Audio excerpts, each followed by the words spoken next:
बालेश्वर जिला सिमुलिया निर्वाचन मंडली खैरा ब्लॉक अधीन कोरंटा पंचायत रे बीजेपी सभापति निरंजन महापात्र सभापतित्व में बीजेपी संकल्प समावेश अनुष्ठित हो जाएछि।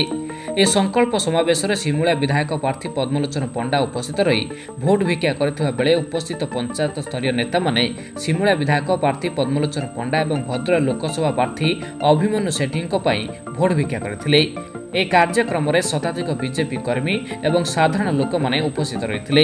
एही अवसर रे अन्य दल कर्मी माने बीजेपी दल रे शामिल होइथिले।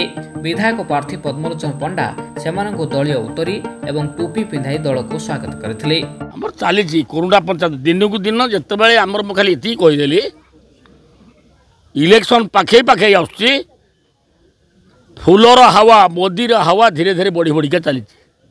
आपण 2 दिन तले देखिथिले जा आज परिवर्तन है। आज मु सकाल प्राय शह लोक को बता भेटे आमको मिसा मुझे हाँ तुम्हें होगा मिसेला जाओ किसी असुविधा नहीं।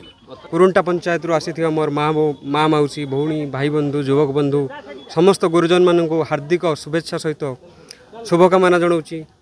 लोक मैंने जानी सारे बर्तमान परिवर्तन स्वर आसी लोक मानकर परिवर्तन चिंताधारा नहीं लोक मैंने उपस्थित अच्छा बहु संख्यार आज योगदान कर माँ मौसी मानक हार्दिक शुभेच्छा जन एतिक अनुरोध करी कोरुंटा पंचायत रे पद्मफूल चिन्ह दुईटी पद्मफूल चिन्ह भोट दे आमर मनोनीत प्रतिनिधि पद्मलोचन पंडा और अभिमन्यु भाई को जययुक्त करने विपुल संख्यार भोट दे जययुक्त करने अनुरोध करी। निर्वाचन परिप्रेक्षी में आमर ये एक निर्वाचन सभार आयोजन होता ये माहौल बीजेपी सपक्ष बहुत अधिक थिबार आ लोक मानकर उत्साह मध्य बीजेपी प्रति बहुत अधिक थिबार अनुमान करा जायछि।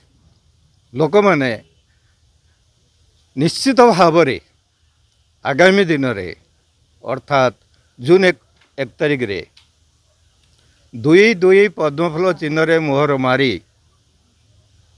केंद्र रे नरेंद्र मोदी को तृतीय थर पर प्रधानमंत्री करने सहित ओडिशा रे बीजेपी रो प्रथम थर पर डबल इंजिन सरकार गढ़े एटा दृढ़ भाव में अनुमय हो।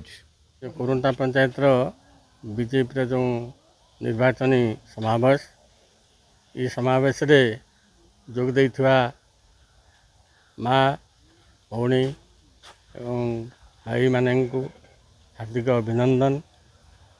ये माहौल जो तैयारी वर्तमान प्रधानमंत्री नरेंद्र मोदी डाकरारे अब की बार 400 पार जो से नारा देइचंती से नारे उद्बुद्ध होती सारा ओडिशार वर्तमान 25 वर्षर सरकार जो कार्यक्रम को आड़े दे वर्तमान नुआ करी ये एठी डबल इंजिन सरकार करने लोक मैंने मनस्थ कर आमे देखिपु एवं यारी अनुसार एठी मध्य आमर पूर्वतन मंत्री तथा 3 थर विधायक पद्मलोचन पंडा से एथर निश्चित भाव में लोक मान द्वारा निर्वाचित हेबे यह आमर समस्तंकर गोटे दृढ़ विश्वास जे से लोक मानकर सेवा करने जो दृढ़ परिकर मनोभाव से नहीं से अनुजाई एथर ये 1 तारिख रे से निश्चित भाव में ये अंचल निर्वाचित हेबे यह मोर दृढ़ विश्वास।